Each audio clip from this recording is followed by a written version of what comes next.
ಜ್ಯೋತಿಷ್ಯ ಅಥವಾ ಭವಿಷ್ಯ ಈ ಎರಡನ್ನೂ ಸೇರಿಸಿ ಹೇಳ್ತಾ ಇದ್ದೀನಿ. ಒಬ್ಬರು ಹಿಂಗೆ ಹೇಳ್ತಾರೆ, ಒಬ್ಬರು ಹಾಗೆ ಹೇಳ್ತಾರೆ. ನಿಮಗೆ ಏನು ಬೇಕಾಗತ್ತೆ ಇದರ ಅರಿವು ಸಿಗಬೇಕಾದ್ರೆ, ನಿಮಗೆ ಸತ್ಯ ಅನ್ನೋದು ಗೊತ್ತಾಗಬೇಕಾದ್ರೆ, ಶ್ರೀಮಂತಿಕೆಯಾಗಿರ್ತಕ್ಕಂತಹ ನಗು, ಈ ನಗು ಜ್ಯೋತಿಷ್ಯಕ್ಕೆ ಭವಿಷ್ಯಕ್ಕೆ ಇರ್ತಕ್ಕಂಥ ನಿಖರವಾದ ಮಾಹಿತಿ. ಪ್ರತಿಯೊಬ್ಬರಿಗೂ ನಗು ಬೇಕಾ ಬೇಡವಾ? ಬೇಕೇ ಬೇಕು. ಎಲ್ಲಿದೆ ನೋಡ್ಕೊಳ್ಳಿ, ಸ್ವಲ್ಪ ನಿಮ್ಮ ಮಕ್ಕಳಲ್ಲಿದೆಯಾ, ನಿಮ್ಮಲ್ಲಿದೆಯಾ ನೋಡ್ಕೊಳ್ಳಿ. ಇರಬೇಕಲ್ಲ ನಗು. ನಿಜ ನಿಜ. ಹಾಗಿದ್ದ ಮೇಲೆ ಈ ನಗು ಯಾಕೆ ಬೇಕು? ಯಾವಾಗಲೂ ನಕ್ಕೊಂಡು ಕೂತ್ಕೊಂಡ್ರೆ ಲೂಸ್ ಅಂತಾರೆ. ಅಲ್ಲ, ಈ ಪ್ರಶ್ನೆ ಹಾಕ್ಕೊಂಡು ಹೋಗ್ತಾ ಇರ್ತೀವಿ ನಾವು. ಹೌದಾ? ಏನು ಲೂಸಾಗಿ ನಗ್ತೀಯಾ ಅಂತಾರೆ.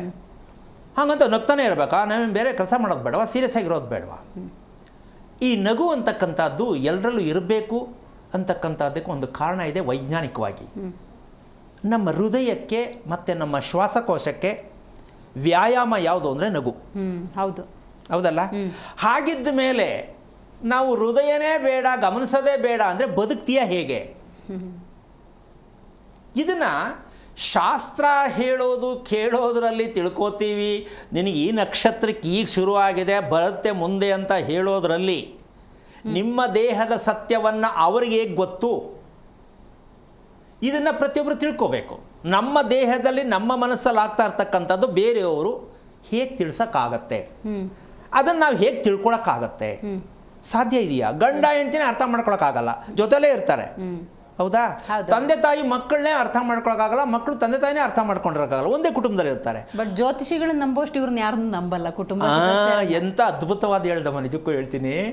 ಯಾಕೆ ಅಂದರೆ ಅವ್ರು ಹೇಳಿದ್ದಕ್ಕೆ ಎಷ್ಟೋ ಜನ ಕಂಪ್ಲೀಟ್ ಎಡಿಟ್ ಆಗ್ಬಿಟ್ಟಿರ್ತಾರೆ. ಬೆಳಗ್ಗೆ ಅವ್ರು ಏನು ಹೇಳ್ತಾರೆ ಅದನ್ನೇ ಕೇಳ್ಕೊಂಡೆ ಕೆಲವರು ಮುಂದೆ ಹೋಗ್ತಾರೆ. ಇಲ್ಲ ಬೆಸ್ಟ್ ಹೊತ್ಕೊಂಡು ಮಲ್ಕೊಂಡ್ಬಿಡ್ತಾರೆ. ಇವತ್ತೇನು ನಿನಗಿಲ್ಲ ಅಂದರೆ ಮಲ್ಕೊಂಡ್ಬಿಡ್ತಾರೆ. ಹೌದು. ಸೊ ಹೀಗಾಗಿ ಅದು ಅಡಿಕ್ಟ್ ಯಾಕಾಗಿದ್ದಾರೆ ಅಂತಂದರೆ ಬಲಹೀನತೆ.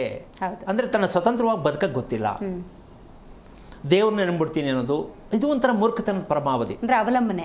ಪೂರ್ಣವಾಗಿ ನಾನು ಒಂದು ದೇವರು ಅಲ್ಲ ಅಲ್ಲಿ ಮೇಲೆ ತೋರಿಸ್ಬಿಡೋದು. ನೋಡ್ಕೊತಾನೆ. ಅಲ್ಲಿ ನೋಡ್ಕೊಂಡು ಗೊತ್ತಿಲ್ವ, ಆಮೇಲೆ ಇಲ್ಲಿ ಬರ್ದವನೇ. ಸೊ ಇದನ್ನ ಹಿಂಗೆ ಹೇಳ್ಕೊಂಡು ಕಾಲ ತಳ್ಕೊಂಡು ಬಂದಾಗಿರಂದೆ. ಅಮ್ಮ ನೀವು ಹೇಳ್ದಂಗೆ ನಾವು ಅವ್ರು ಹೇಳಿದ್ದು ನನಗೆ ಸತ್ಯ ಇದೆ, ನಾನು ಹಂಗೆ ನಡ್ಕೋತಾ ಇದ್ದೀನಿ, ನನಗೆ ಅದ್ರ ಮೇಲೆ ನಂಬಿಕೆ. ಫಿನಿಶ್, ಚೇಂಜ್ ಆಗಲ್ಲ ಅವನು. ಸೊ ಅದನ್ನು ನಾವು ಬೇಡ ಅಂತ ಹೇಳೋಕ್ಕಾಗಲ್ಲ. ಅದು ಯಾವತ್ತು ಅವ್ರಿಗೆ ಸರಿ ತಪ್ಪು ಗೊತ್ತಾಗುತ್ತೋ ಅವ್ರಿಗೆ ಅರ್ಥ ಆಗುತ್ತೆ.